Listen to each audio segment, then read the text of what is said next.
Olha só, se você quer uma análise ergonômica de alto nível, você não pode sair desse vídeo. Fica comigo até o final para ver o que você precisa fazer para elevar o seu relatório. Vamos lá?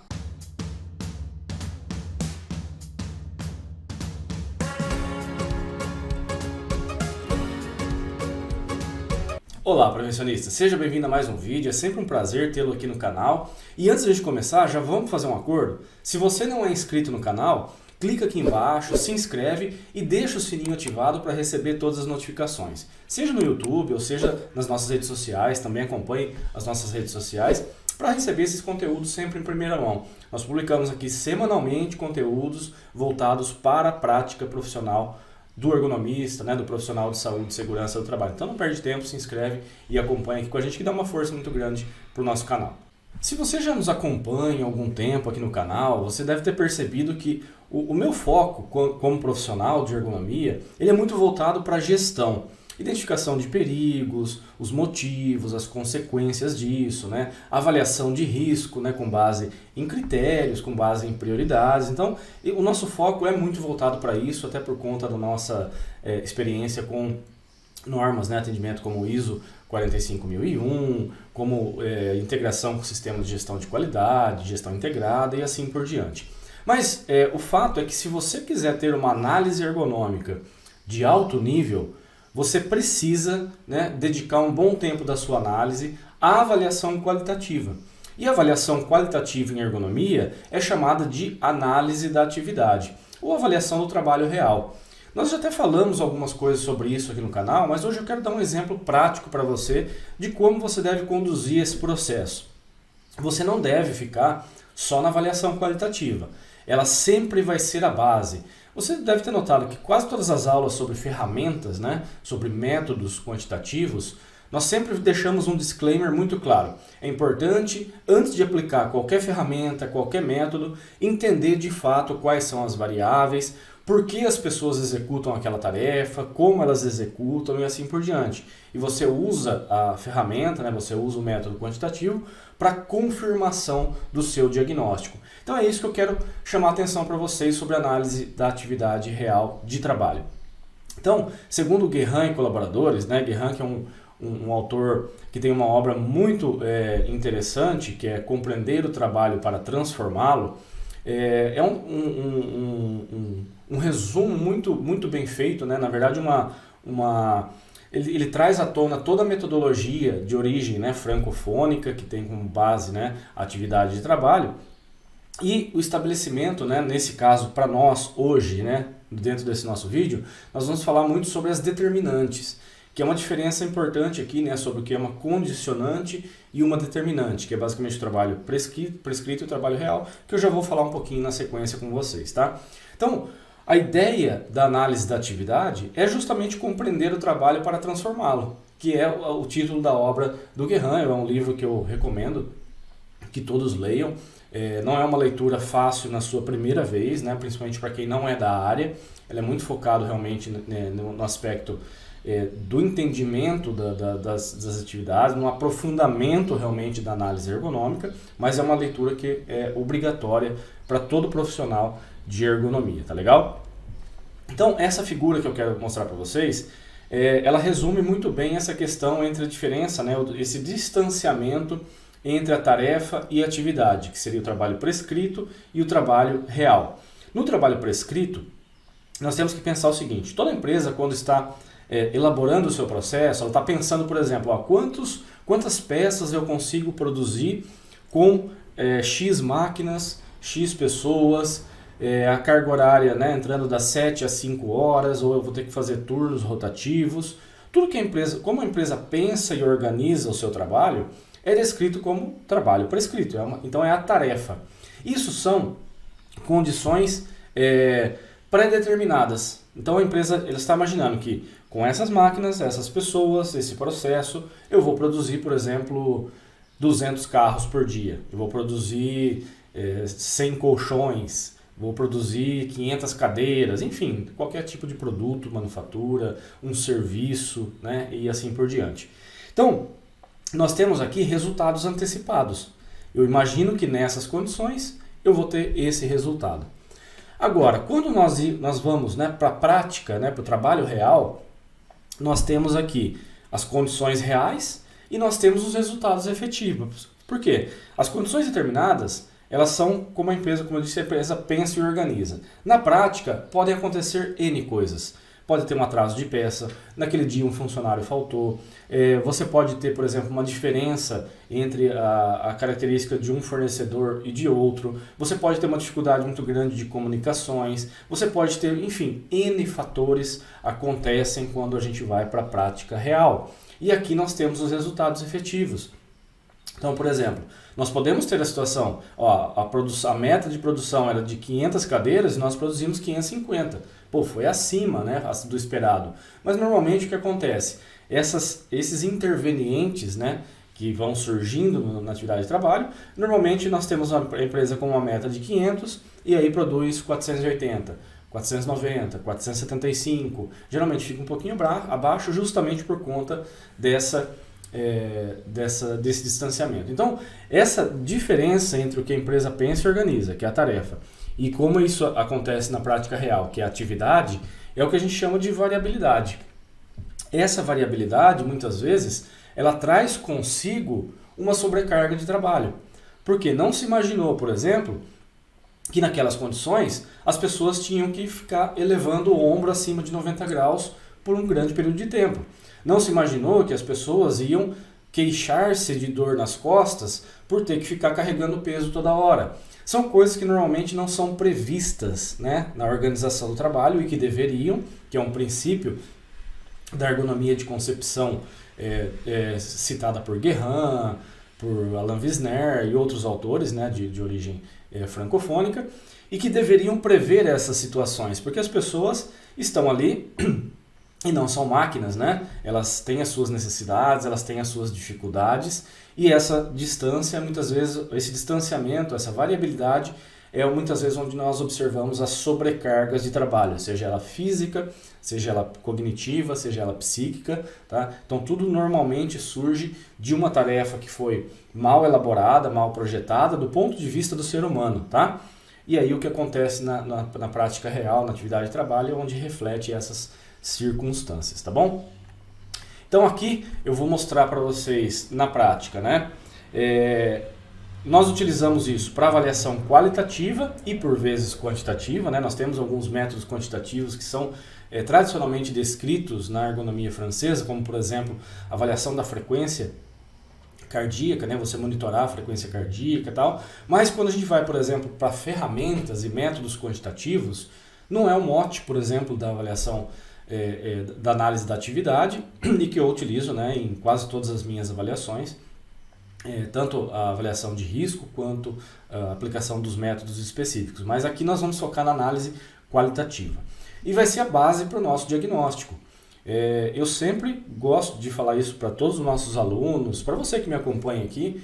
Quando você aplica um método quantitativo, você o aplica para confirmação do seu diagnóstico e não para ter esse diagnóstico. Então você já fez essa identificação, já percebeu que existe aquele perigo, você já entendeu como as coisas acontecem e você percebe, né? Isso, o olhar treinado do ergonomista, ele vai se moldando ao longo dos anos, mas você já percebe que ali existe uma área, uma região de sobrecarga, você já percebe que ali podem surgir afastamentos, queixas, e aí você usa uma ferramenta, um método para confirmação. Para algumas situações, o método quantitativo ele é fundamental. Muitas vezes para determinar a repetitividade, né, se está dentro de parâmetros aceitáveis ou não, a quantidade de levantamento de cargas e assim por diante. Tá? Mas a base do diagnóstico deve ser a sua avaliação qualitativa. E também a base para as suas recomendações. Quando você está estabelecendo o plano de ação, se você já entendeu por que as coisas acontecem e como elas acontecem, a sua proposta de melhoria fica muito mais simples. Muitas vezes essa proposta ela já saiu da verbalização do funcionário. Né?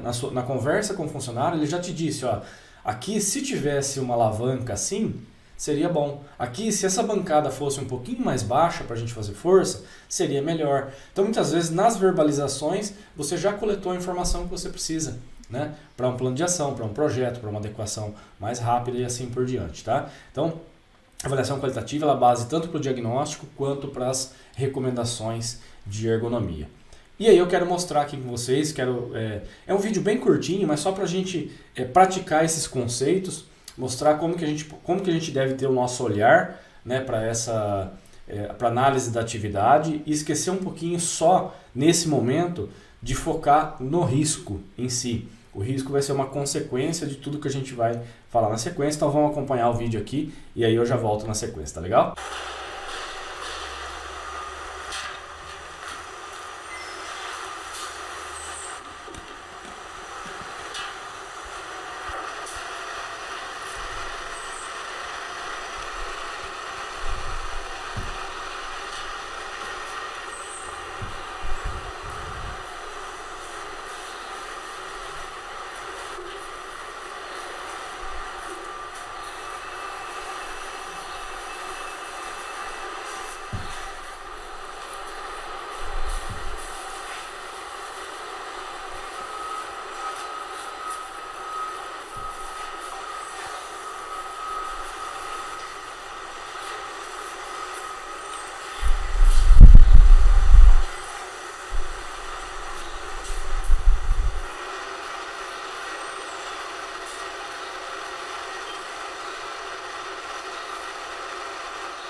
Bom, então pessoal, vejam que é um vídeo bem curtinho, né? Eu vou deixar sem áudio aqui para a gente poder comentar algumas coisas a respeito, enquanto vocês podem observar. Então vejam que a atividade, basicamente o que está acontecendo, né? Essa é uma atividade numa empresa que trabalha basicamente com envase, né, de açúcar.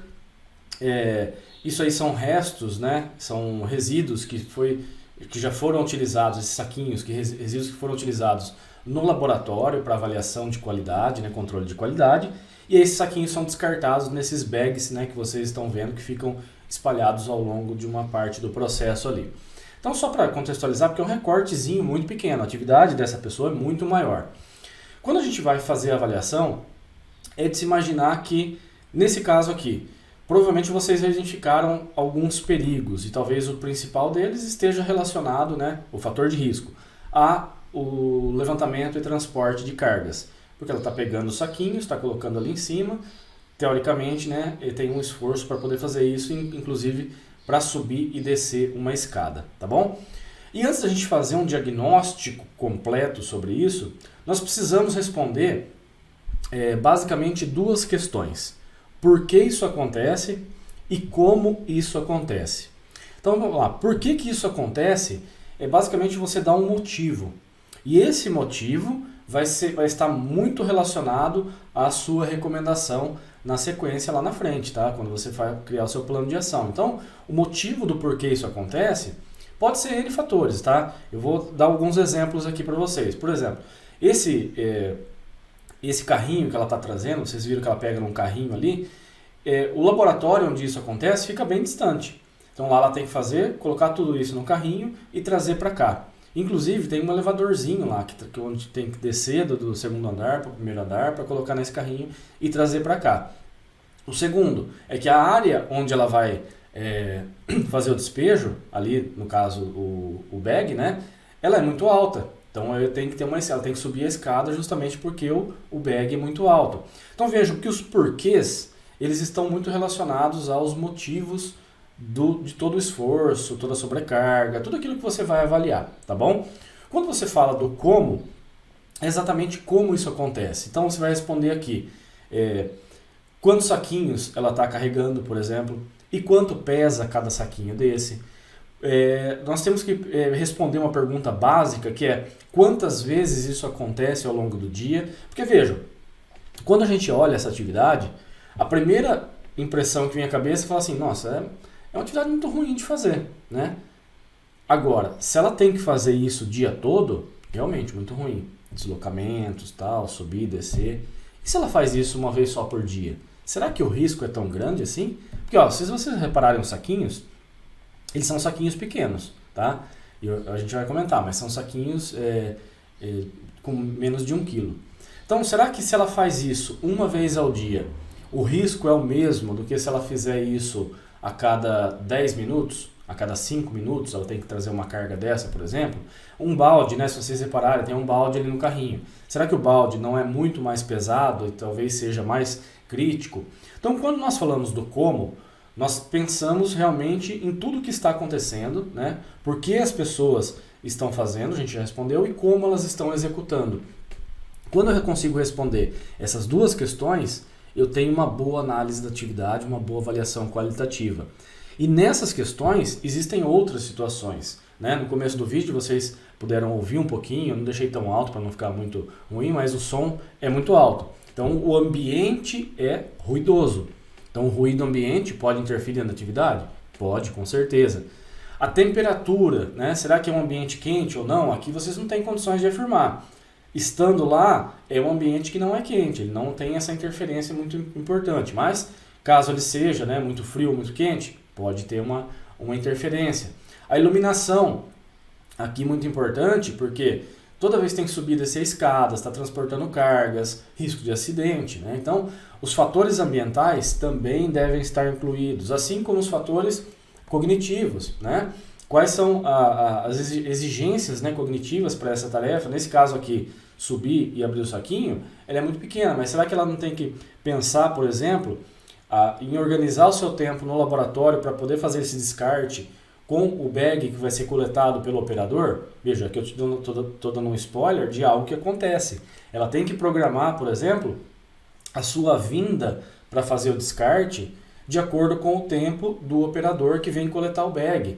Porque ela tem que ter isso, ela tem que ter disponibilidade para poder jogar o saquinho. Se os bags estiverem todos cheios, ela não consegue fazer o descarte e ela tem que ficar rodando pelo setor para achar um lugar para fazer. Ou ela tem que levar isso de volta. Então vejam que isso aqui não são coisas que estão explícitas ao primeiro olhar, e aí você deve aprofundar para que você consiga estabelecer, como a gente já mencionou anteriormente, a base do seu diagnóstico e a base das suas recomendações. Vejam, sem aplicar nenhum método quantitativo, nós já identificamos aqui algumas coisas que precisam ser resolvidas, né? Essa questão do levantamento e transporte de cargas, essa questão do deslocamento, que eu falei para vocês, que não está no vídeo, mas que é importante, essa questão da programação dos horários por conta da questão cognitiva. Sem a gente aplicar nenhum método, a gente já tem basicamente um diagnóstico construído. Agora, os métodos quantitativos, eles vêm justamente para auxiliar nesse sentido. Seja você fazer uma avaliação de risco, aqui ó, identifiquei que existe o perigo de levantamento e transporte de cargas. Isso acontece por conta disso, a exposição diária é essa, a severidade é essa, existe algum controle ou não? Estou falando da nossa metodologia, né, como a gente trabalha. Uma vez que eu fiz essa análise da atividade completa, eu vou pensar todos os perigos, né, que já foram feitos lá na avaliação preliminar, mas eu vou pensar, trazer para cá e agora vou tratá-los de maneira independente e, quando possível, tratá-los também de maneira conjunta, como uma ergonomia de concepção, projeto e assim por diante, tá? Mas aqui então, nós podemos pensar o perigo, levantamento e transporte de cargas, e aí nós vamos tratar esse risco. Nós podemos pensar aqui, por exemplo, o perigo relacionado à carga cognitiva e vamos tratar isso de maneira independente e assim por diante, tá? Isso vai funcionar com iluminação, com temperatura e assim por diante, ok? Então é importante, né, quando a gente está buscando entender esse distanciamento, né, a variabilidade das tarefas, entender que muitas vezes a partir disso é que surgem as sobrecargas. A empresa só tem lá no laboratório, precisa executar os controles e eles precisam ser descartados. Aí esse como fica muito na improvisação muitas vezes, né? Então a pessoa tem que procurar esse carrinho, ela tem que achar um carrinho disponível, ela tem que trazer na hora certa, e aí é onde surge esse distanciamento que a gente comentou, tá legal? Então só para frisar e para a gente finalizar, durante a análise da atividade você deve buscar responder sempre duas perguntas: por que as coisas acontecem e como elas acontecem.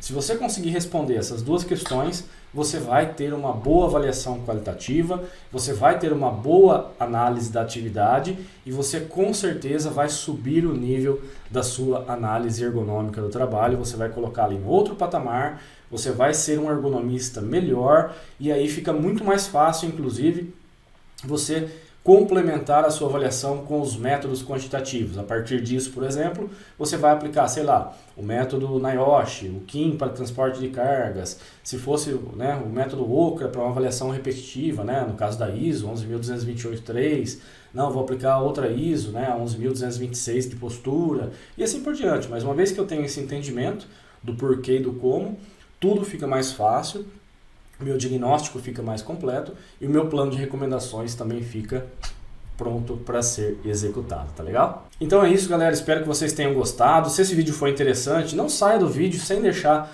um gostei aqui, né? Porque ajuda muito para o YouTube e as redes sociais entenderem que esse vídeo é importante para outras pessoas também, que pode trazer uma informação legal, né? Então ele ajuda a espalhar isso se você deixar aqui o gostei e dar uma força muito grande para o nosso canal. E não esqueça de comentar se o vídeo foi interessante, né? Se surgiu alguma dúvida, se você já executa a análise da atividade dessa maneira, se você busca responder essas duas perguntas, o porquê e o como, então deixe seu comentário para a gente ampliar sempre a nossa discussão, tá legal? Pessoal, mais uma vez agradeço a participação de todos, a sua presença aqui, ficamos por aqui e até um próximo vídeo.